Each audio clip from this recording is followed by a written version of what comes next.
Assalamualaikum warahmatullahi wabarakatuh.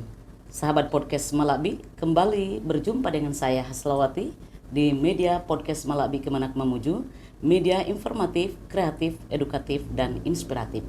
Media yang selalu memberikan tayangan-tayangan yang menarik untuk Anda dan tentu menghadirkan narasumber yang luar biasa juga. Dan sahabat podcast Malabi, kali ini kami hadirkan narasumber dan merupakan juga tamu luar biasa. Beliau adalah Ketua PW Muhammadiyah Provinsi Sulawesi Barat, sekaligus beliau juga adalah pimpinan dan pengasuh Pondok Pesantren NBS At-Tanwir. Beliau adalah Al-Ustaz Dr. Wahyun Mawardi. Dan sahabat podcast Malabi Kemenak Memuju, seperti biasa di langkah awal saya akan menyapa beliau terlebih dahulu dan berbincang-bincang dengan beliau. Assalamualaikum Pak Ustaz. Waalaikumsalam warahmatullahi wabarakatuh. Iya, apa kabar? Alhamdulillah, bikhair. Barakallah. Ustaz, tanpa ditanya pun selalu menampakkan wajah yang cerah ceria. Apalagi di awal tahun ya Ustaz ya. Alhamdulillah. Iya. Dan sebagai ungkapan yang pertama buat Ustaz ini, terima kasih banyak dan selamat datang atas kehadirannya di studio walaupun kali perdana Ustaz ya. Iya. Iya, dan semoga kedepannya bisa bertandang lagi. Ya kan Siap. Ustaz ya? Siap. Iya. Ustaz, kali ini penting diundang. Oh, insya Allah. Iya, Ustaz, kali ini kita akan mengangkat sebuah tema tentang pendidikan, terutama di pesantren. Ya, Ustaz ya.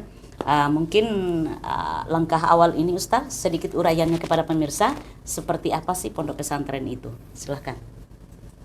Baik, makasih Bu Haslah. Assalamualaikum warahmatullahi wabarakatuh. Waalaikumsalam. Alhamdulillah wa syukurillah wassalatu wassalamu ala rasulillah Muhammad ibn Abdillah wa ala alihi wa ashabihi wa mawala. Amma ba'd. Pemirsa yang sama-sama berbahagia, alhamdulillah pada hari ini saya diberi kesempatan sebagai narasumber di kegiatan podcast ya, Malabi, betul. Kantor Kementerian Agama Kabupaten Mamuju. Iya. Tentunya ini sebuah penghargaan tersendiri, kesempatan bagi saya untuk bergabung bersama-sama bersilaturahim untuk kegiatan ini. Semoga ini semuanya menjadi amal jariah bagi kita semua. Amin. Bu Haslah, saya ini praktisi pondok pesantren. Ya, jadi kan ada pengamat. Ya, kalau pengamat itu hanya mengamati. Jadi kalau praktisi saya memang pengasuh pondok pesantren. Jadi luar biasa. tentu juga saya laku tugas sebagai pengawas madrasah dan pondok pesantren. Ya mungkin juga mengamati. Sekaligus sebagai praktisi. Jadi dua ya, jadi pengamat dan ada kan juga sekarang kan banyak pengamat politik ya, tetapi bukan praktisi. Jadi saya pengamat sekaligus praktisi. Oh iya, Masya Allah.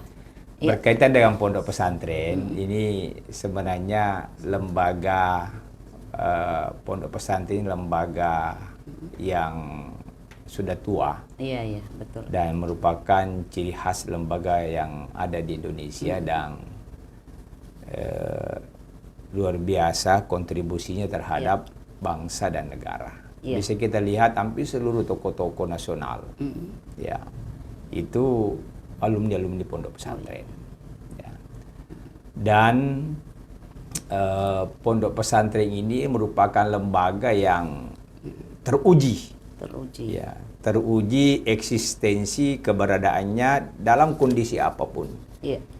Ibu Haslah tahu ketika kita kena COVID-19, ya, semua sekolah tutup, perguruan tinggi tutup, kantor juga tutup, ada betul. Namanya apa, work from home, betul. Yang disuka itu pegawai-pegawai. Tetapi pondok pesantren tahan. Jadi satu-satunya lembaga pendidikan yang tahan akan segala kondisi, mau itu kopi mau apa, adalah pondok pesantren. Kita tetap belajar.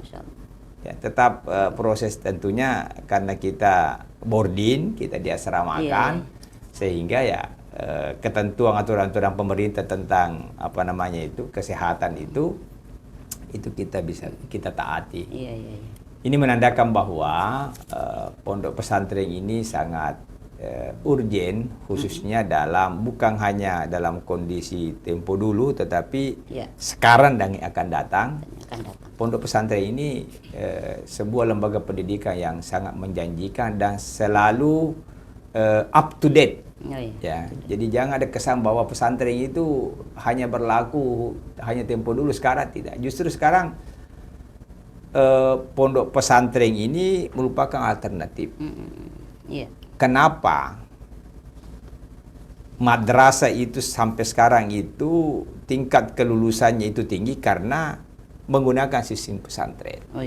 Madrasah yang tinggi angka kelulusannya itu adalah madrasah yang menggunakan sistem pesantren. Ibu Hasla kenal itu madrasah Insan Cendekia. Iya. Sering dengar. Itu pondok pesantren. Karena seluruh siswanya itu di pondokan. Ya, sehingga kualitasnya bagus. Itu menandakan bahwa sistem pendidikan pondok pesantren itu menjanjikan ke depan. Iya, Masya Allah. Ya. Iya. Nah, setelah mendengarkan uraian dari Pak Ustadz ini, sedikit muncul pertanyaan lagi nih Ustadz. Tujuan pendidikan pesantren itu apa ya Ustadz ya? Ya, jadi pondok pesantren kita ini atau pendidikan pondok pesantren ini sudah sudah diakui oleh pemerintah. Iya. Ya, jadi bahkan saya katakan luar biasa. Saya ketika ditawari menjadi pimpinan perguruan tinggi, saya itu kemudian ada kesempatan untuk jadi pimpinan pondok, saya lebih milih jadi pimpinan pondok. Oh iya, Masya Allah. Ya. Jadi kenapa? Karena saya mau melihat perkembangan atau ke depan justru pendidikan pondok pesantren ini yang sangat menjanjikan sesungguhnya. Ya. Jangankan hal seperti misalnya orientasi akhirat tentunya, tapi juga sebenarnya berkaitan dengan eksistensi kita di dunia ini. Nah, regulasi pemerintah kita juga sudah luar biasa. Iya. Jadi ada sekarang undang-undang pesantren. Oh iya, undang-undang pesantren ya. Ya, jadi mungkin kalau undang-undang pendidikan, undang-undang madrasah kan tidak ada, undang-undang sekolah tidak ada, undang-undang pesantren sudah ada. Saja. Oh, Masya Allah. Sudah ada peraturan presiden. Oh iya. Ya, tentang pondok pesantren. Termasuk juga sudah ada peraturan presiden itu tentang pendanaan pondok pesantren gitu. Nah, tentu tujuannya itu dalam undang-undang itu disebutkan bahwa menciptakan generasi yang unggul. Kemudian berwawasan kebangsaan. Dan berpikiran maju dan moderasi beragama. Karena kita tahu bahwa di Indonesia ini kan berbagai macam agama. Dan tentunya pondok pesantren ini merupakan ciri khas pendidikan agama, khususnya agama Islam. Nah, diharapkan lulusan pondok pesantren itu punya wawasan keagamaan, wawasan keislaman, dan wawasan kebangsaan yang luas. Ya, tidak eksklusif, hanya menginginkan diri pahamnya saja yang benar, ya paham lain tidak benar. Nah itu. Dengan tujuan pondok pesantren memberikan wawasan yang luas, wawasan keislaman, wawasan kecintaan ke tanah air, dan terutama wawasan keagamaan gitu ya. Jadi moderasi beragama tadi itu dicantumkan dalam aturan. Yaitu. Setelah mendengarkan uraiannya Pak Ustadz ini tadi, kita bisa menyimpulkan bahwa betul-betul pendidikan di pesantren itu berfungsi dua loh Ustadz ya, dunia dan akhirat. Masya Allah. Nah sekarang sistem pendidikan di pesantren seperti apa lah ya Ustadz ya? Ya. Sistem pendidikan karena ini sudah diakui oleh pemerintah kita, jadi pendidikan itu kan sudah diatur, ada namanya pendidikan formal juga ada pendidikan non formal. Ya, jadi dikenal itu ada semacam pendidikan usta dan ulia itu. Ada juga pendidikan non formal seperti pendidikan khusus pengkajian kitab-kitab kuning kitab itu. Kuning, Itu. Iya. Sama ada pendidikan formal, ada pendidikan non formal. Iya. Itu pondok pesantren kita itu. Terus Ustaz, metode atau teknik pembelajaran di pesantren itu apakah ada unsur kesamaan di madrasah atau bagaimana ini Ustaz? Tentunya sebuah metode sama, tetapi ada ciri khas. Oh, ada ciri khasnya, ada ya. ciri khas. Memiliki ciri khas, Iya. ya. Ciri khas pesantren itu mempertahankan tradisi, Oh iya, tradisi. termasuk tradisi belajarnya. Oh iya. Ya, jadi saya juga Bu Asla tidak setuju tuh kalau mengatakan bahwa pesantren itu menghilangkan tradisional, tidak. Iya, Jadi iya. pesantren itu harus mempertahankan Iya. tradisi pesantren. Makanya ada budaya pesantren. Jadi Yang seperti kalau apa itu Ustaz? pembelajaran seperti istilahnya pembelajaran sorogan itu sekarang kan disebut dengan apa ya, pripat Ya, ya. peripatnya ya. Santri itu mengaji di ustadznya dengan menghadap satu-satu. Oh, Ya. iya. Ada juga wetonan, itu ada juga yang secara ya kalau bahasa pendidikannya itu kan privat, dan ada juga yang klasikal. Ya klasikal itu ya seperti Pak Kiai mengajar, Iya. kemudian mengumpulkan Betul, semua. betul. Ya jadi, nah tradisi-tradisi seperti ini ya, berkembang. Oh, iya, Seperti sekarang ada halaqah, ya, Iya. kemudian metode tahfiz, ya. Oh, iya, Masya Metode tahfiz ini bukan hanya dimaknai tahfiz Al-Quran. Jadi menghafal itu merupakan tradisi santri. Iya. Jadi kalau ada santri kemudian tidak mau menghafal, ya itu bukan santri santri. namanya. Ya, jadi menghafal kosakata, menghafal hadis, menghafal Al-Quran, menghafal hadis, semuanya itulah tradisi. Nah, salah satu tradisi yang dipertahankan pesantren itu adalah menghafal itu, Menghafal, tahfiz ya. itu. Masya Allah, subhanallah. Ini Ustaz, kita sudah berbicara tadi tentang tujuan pendidikan di pesantren, kemudian sistem pendidikannya dan metode pembelajarannya. Nah sekarang kita masuk di bentuk pengasuhan ini Ustaz, ya kan? Iya. Ustaz masih Iya. bisa? Ini masih belum beberapa menit ini Ustaz, masih panjang perjalanan. Iya. Ini Ustaz, bentuk pengasuhan santri di pesantren seperti apa loh ya Ustaz? Mungkin bisa dipaparkan kepada pemirsa. Silahkan. Jadi bentuk pengasuhan di pesantren sama yang berlaku di pendidikan formal, yakni melakukan pengajaran, pendidikan. Iya. Cuma bedanya itu all in one, Ya, ya, all jadi in satu one. untuk semua. Iya, Kenapa? iya. Karena bentuk pengasuhan di pondok pesantren itu 1/24 jam. Oh iya. Ya, jadi mulai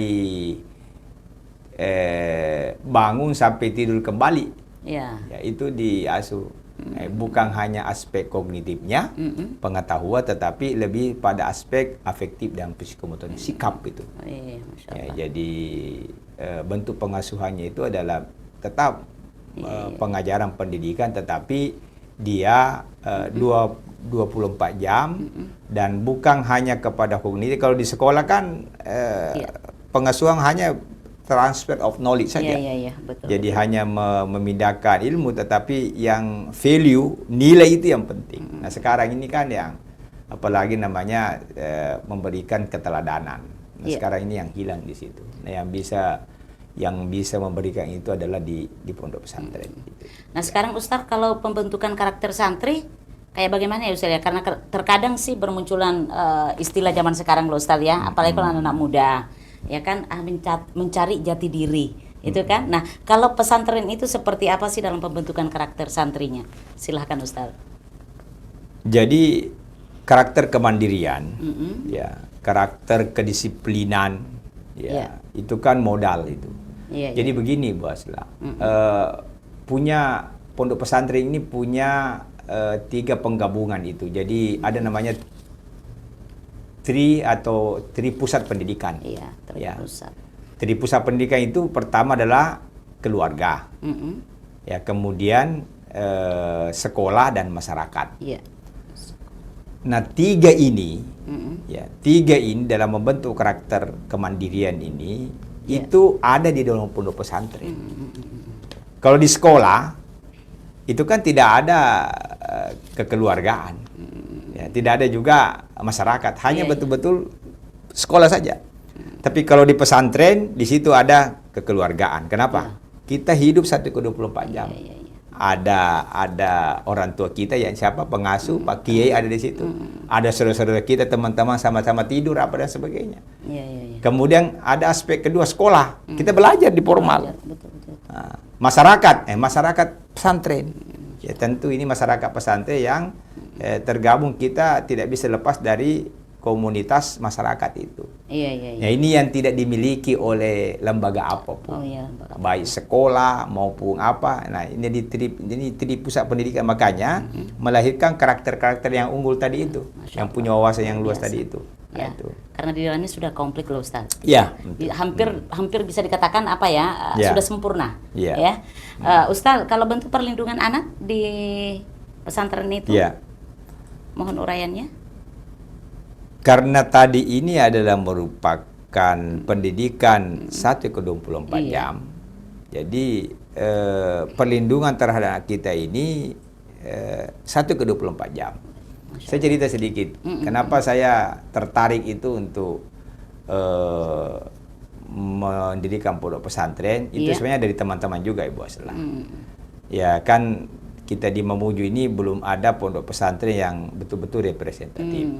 Sehingga kita ini mungkin juga Bu Hasla ada keluarganya yang dipondokkan di Polman atau jauh-jauh sedikit, atau di mana, di Makassar atau di Jawa gitu ya. Di seberang Ustaz. Seberang itu Balikpapan Ustaz. Ya, mungkin ada di sana. Nah, kita ini apa tadi ini kenapa? Karena kita tidak merasa nyaman, kita tidak merasa aman.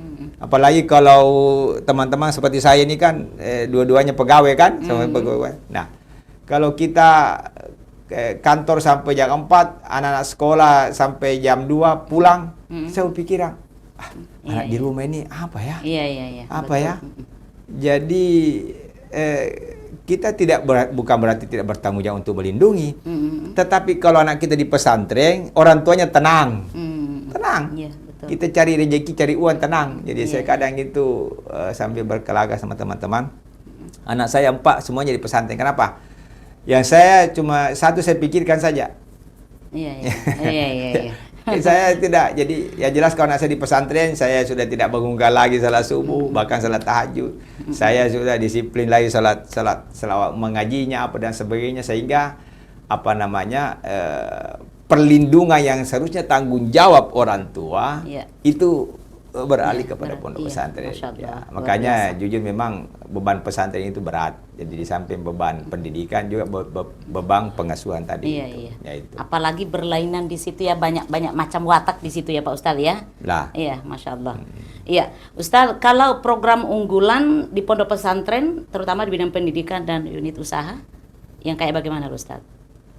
Sekarang kan banyak macam-macam pondok pesantren. Ya, ada pondok pesantren yang fokus kepada tafaqquh fiddin, ya, jadi pendalaman ilmu agama. Ya, ada juga memang pesantren modern itu, ada juga pesantren modern yang pesantren kewirausahaan, ya. Dan ini banyak didukung oleh instansi-instansi lain. Di Mamuju ini alhamdulillah pondok-pondok pesantren kita banyak yang diberikan modal oleh Bank Indonesia dan juga kementerian-kementerian itu untuk pengembangan kemandirian pondok pesantren. Tapi yang sekarang ini lagi booming ini adalah pondok tahfiz, program tahfiz. Kenapa? Karena memang kita akuikan ya, kita yakin bahwa namanya kita hafiz. Hafiz itu hafadha yahfiz itu artinya terjaga. Jadi kita ini kan sekarang selalu khawatir ya. Jadi Al-Quran mengatakan wal yakhshal ladina law taraku min khalfihim dzurriyyatan di'afa, ya, khafu alaihim. Hendaklah orang tua itu khawatir, takut akan masa depan generasinya itu. Khafu alaihim, dia khawatir itu. Ya. Jadi kita ini kan punya anaknya khawatir. Kenapa? Saya sudah katakan kita ini, ya, Ibu Hasla ini kita apalagi keluarga besar Kementerian Agama, saya percaya dan yakin tidak ada salah dalam hal mendidik anak. Pengorbanannya luar biasa, di rumah dididik, disuruh sholat apa dan sebagainya. Tapi kita tidak bisa selamat ketika anak kita itu keluar dari rumah. Itulah sebenarnya itu anak. Jadi lingkungan kita ini membuat tidak Islami bahasa saya. Jadi kenapa di rumah baik. Di madrasah, di sekolah baik. Mana ada sekolah yang tidak mendidik. Tetapi antara ketika anak kita pergi sekolah menuju sekolah dan pulang, itu yang berbahaya itu. Ketika antara lingkungan sekolah dengan rumahnya. Ya, jadi itu yang makanya sekarang ini itu kita merasa aman. Nah, kembali kepada bentuk-bentuk pendidikan. Sekarang ini kan memang banyak bentuk-bentuk sekarang, ada yang pondok pesantren kewirausahaan, ada pondok tahfiz. Tapi kita ini fokus kepada memang tafaqquh fiddin tadi itu. Ya, jadi perpaduan, kalau pesantren yang saya bina ini perpaduan antara tafaqquh fiddin dengan pondok tahfiz. Ya, dan juga kita akan kembangkan nanti aspek kewirausahaannya itu. Ya, Masya Allah. Iya, Ustaz, itu tahfidnya sudah berapa tahun berjalan? Atau selama berdiri pesantrennya? Ya, jadi alhamdulillah sebenarnya pesantren yang kami bina ini awalnya itu namanya Pampes. Pampes. Pampes itu panti asuhan dan pondok pesantren. Masya Allah. Ya, penggabungan. Tapi nampaknya memang ada karakter yang beda, menjiwai santri itu ketika merasa dirinya anak panti. Ya, tapi inilah yang sehingga kemarin manajemennya kita pisahkan. Dan alhamdulillah sekarang sudah masuk tahun ke-6 ya. Sejak tahun akhir 2017 mendapatkan surat izin dari profesional dari lumayan juga Agama. Itu Ustaz ya. Sudah cukup lama itu mulai dari tahun 2017. Alhamdulillah sudah punya alumni satu kemarin. Kalau kearifan lokal di pondok pesantren, Ustaz, bagaimana? Ya tadi itu, jadi pondok pesantren ini sebenarnya harus mempertahankan tradisi. Itu tadi saya katakan. Betul. Jadi kalau ada pondok pesantren kemudian tidak mempertahankan tradisi, bukan pondok pesantren namanya. Ya, makanya namanya budaya pesantren. Apa budaya kemandirian? Budaya hormat kepada guru, budaya kedisiplinan, budaya kesederhanaan. Itu tidak bisa dimodernkan itu kalau saya. Maka tradisi-tradisi itu yang harus dipertahankan di pondok pesantren, termasuk kemandirian. Gitu. Nah, makanya saya tidak setuju kalau mengatakan bahwa pondok pesantren modern itu kemudian menghilangkan tradisi-tradisi, tidak. Justru tradisi pesantren itu yang perlu kita pertahankan. Makanya lahir namanya budaya pesantren itu. Iya. Pak Ustaz, zaman sekarang ini kan sudah banyak yang namanya tempat-tempat pendidikan. Nah, kalau melirik dari pesantren, kira-kira fungsi dan peran pesantren itu di masyarakat seperti apa, Ustaz? Pertama fungsi pendidikan, kemudian juga pesantren ini berfungsi sebagai fungsi dakwah. Ya, fungsi dakwah. Ada lagi satu, fungsi pemberdayaan masyarakat. Nah, itu tadi kaitannya dengan kearifan lokal. Jadi bagaimana keberadaan pondok pesantren ini mampu mengangkat potensi-potensi yang ada di sekitar pesantren itu. Makanya pondok pesantren seperti Tebu Ireng, seperti di Jombang itu masyarakat di situ sejahtera dengan pondok pesantren. Jadi dalam teori ekonomi itu ada namanya multiple effect. Ya, jadi keberadaan pesantren itu membawa efek terhadap lingkungan itu. Jadi masyarakat di situ bisa membuka misalnya laundry atau apa misalnya. Menjual kebutuhan-kebutuhan sehari-hari dan sebagainya. Jadi sehingga fungsi pemberdayaan masyarakat, jadi di samping fungsi pendidikan, jadi 3 fungsi pondok pesantren, fungsi pendidikan, kemudian fungsi dakwah, dan fungsi pemberdayaan masyarakat. Ini yang perlu ini.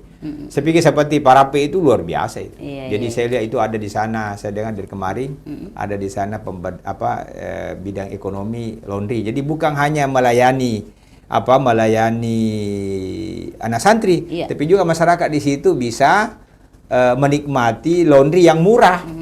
Yang murah kenapa? Karena konsumennya banyak. Jadi fungsi pemberdayaan masyarakat itu penting kita. Anukan. Kalau di pondok pesantren Ustadz ini di At-Tanwir, apa sudah terlaksana itu pemberdayaan masyarakat? Sudah? Kita karena dalam kota, ya jadi memang pemberdayaan masyarakat itu hanya misalnya baru memanfaatkan misalnya sumber air minum. Jadi kita upayakan memanfaatkan masyarakat itu dengan galong itu jadi kita gilir itu. Jadi ada beberapa yang mengantarkan jadi Itu kan Sudah terlaksana sekarang? udah. Masya Allah. Nah, kita mulai lagi nih laundry. Jadi laundry juga. ini Ya, sudah termasuk ada pemberdayaan masjid, musola. Iya. Nah, kita usahakan nanti keuntungan daripada laundry santri ini bisa disumbangkan untuk pemberdayaan masjid dan musola. Oh iya. Ya, itu. Ya, Ustaz, ini kayak kita akan dituntut dengan durasi waktu ini, Ustaz, dalam perbincangan ini tidak seperti dengan media-media lain yang sampai 1 jam. Ya. Tapi kalau di media podcast itu hanya berkisar 30 atau 20 menit. Nah, Ustaz, di akhir perbincangan kita ini sedikit pesan buat pemirsa. Silakan, Ustaz. Ya. Tadi saya katakan bahwa pondok pesantren ini adalah merupakan lembaga pendidikan alternatif. Ya. Yang tahan akan segala kondisi. Ya. Jadi tadi saya mengatakan saya ini praktisi pendidikan bahwa yang menjanjikan ya pendidikan generasi kita itu adalah sistem pesantren. Saya tidak mengatakan bahwa pesantren seperti yang lain, tetapi lembaga-lembaga pendidikan yang menggunakan sistem pondok pesantren itu menjanjikan. Ya.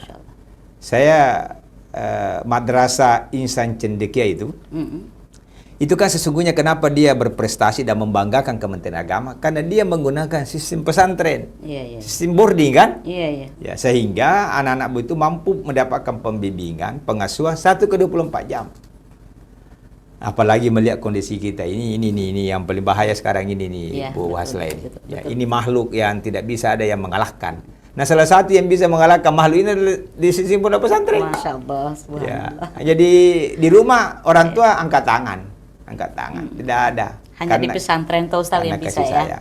Jadi makanya saya himbau ini sekalian pemirsa, mari untuk menjaga akidah, menjaga ibadah, menjaga akhlak, dan juga mengembangkan muamalah duniawiyah anak kita. Tempatnya itu ada di pondok pesantren.